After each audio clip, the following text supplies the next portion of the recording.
BFM Business. Toute l'info éco et business à la mi-journée. 60 minutes business. Guillaume Paul.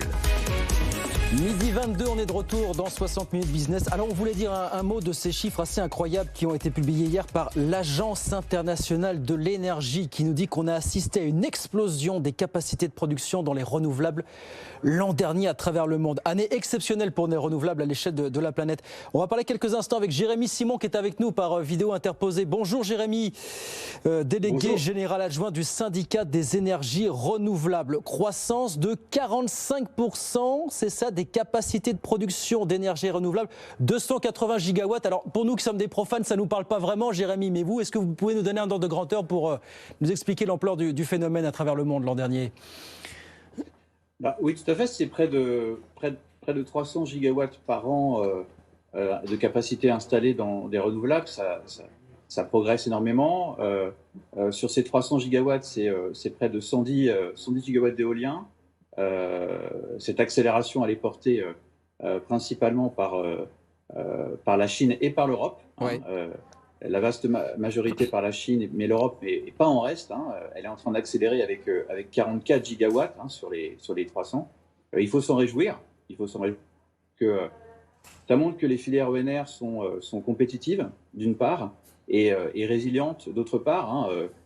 On l'a vu l'année dernière et on continue à le voir avec la pandémie qui touche actuellement. Mais ça veut dire, alors il y a un chiffre qui est aussi que donne l'Agence internationale de l'énergie qui nous dit que ce rythme qui a été extraordinairement élevé en 2020 va devenir normal. Est-ce que vous dites, ça y est, on est sur une trajectoire d'accélération ? Est-ce qu'on a connu en 2020 va devenir effectivement la norme dans les prochaines années finalement ?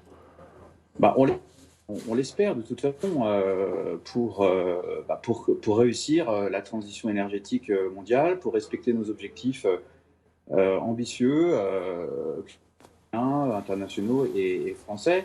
En tout cas, c'est possible d'y arriver. On le voit, on est porté par un mouvement global, c'est une véritable lame de fond. Et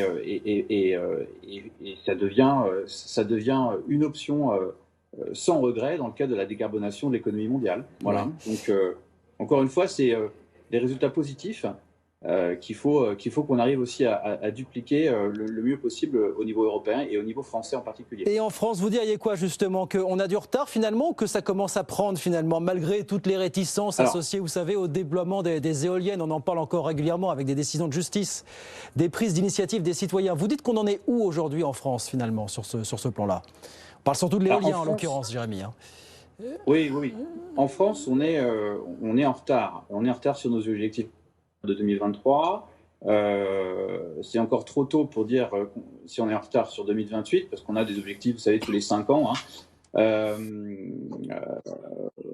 C'est d'autant plus étonnant que quand on regarde autour de nous, chez nos voisins proches comme éloignés, certains y arrivent mieux que nous, alors même qu'ils ont peut-être moins de facilité. Je pense notamment au Vietnam, donc qui est un des pays qui a été mentionné par le rapport de l'AIE, qui prendre les chiffres qui ont été mentionnés. Alors, il est 2 fois plus petit et 2 fois plus peuplé, mais il a installé en 1 an autant de solaire que nous en 15 ans. Ouais.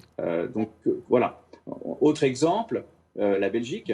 La Belgique est un pays assez modeste en termes de territoire et avec une façade maritime bien moindre que la nôtre, a installé près de 1 gigawatt et demi d'éolien en mer, par exemple.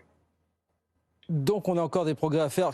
En 30 secondes, oui, non, mais il y a des progrès à faire, mais il y a aussi beaucoup de réticences encore à lever aujourd'hui, à gérer au point de vue national en France. Comment est-ce qu'on va venir au bout de ces diverses appréhensions autour de l'éolien, Jérémy ? Ça reste le gros sujet aujourd'hui en France.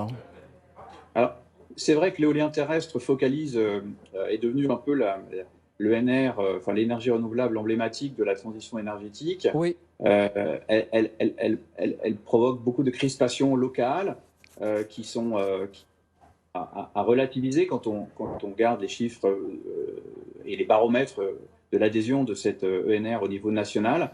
Mais il n'en demeure pas moins qu'on a encore des coopération à faire avec les riverains, avec les associations qui effectivement voient parfois d'un mauvais œil l'installation d'éoliennes chez elles. Nous, au niveau du syndicat des énergies renouvelables et de la filière en particulier, on plaide évidemment en faveur d'une meilleure répartition territoriale du parc.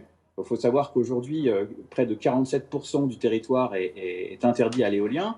Et donc, nous, si vous voulez, on demande plutôt à ce que certaines contraintes, notamment aéronautiques, puissent être adoucies, puissent être allégées, afin qu'on puisse mieux répartir le parc sur l'ensemble du territoire national et pas de se retrouver sur des zones trop denses d'éoliennes. Merci beaucoup Jérémy, merci d'avoir été avec nous. Jérémy Simon, délégué général adjoint du syndicat des énergies renouvelables, après ces chiffres impressionnants délivrés hier par l'Agence internationale de l'énergie. Merci d'avoir été avec nous ce midi sur BFM Business.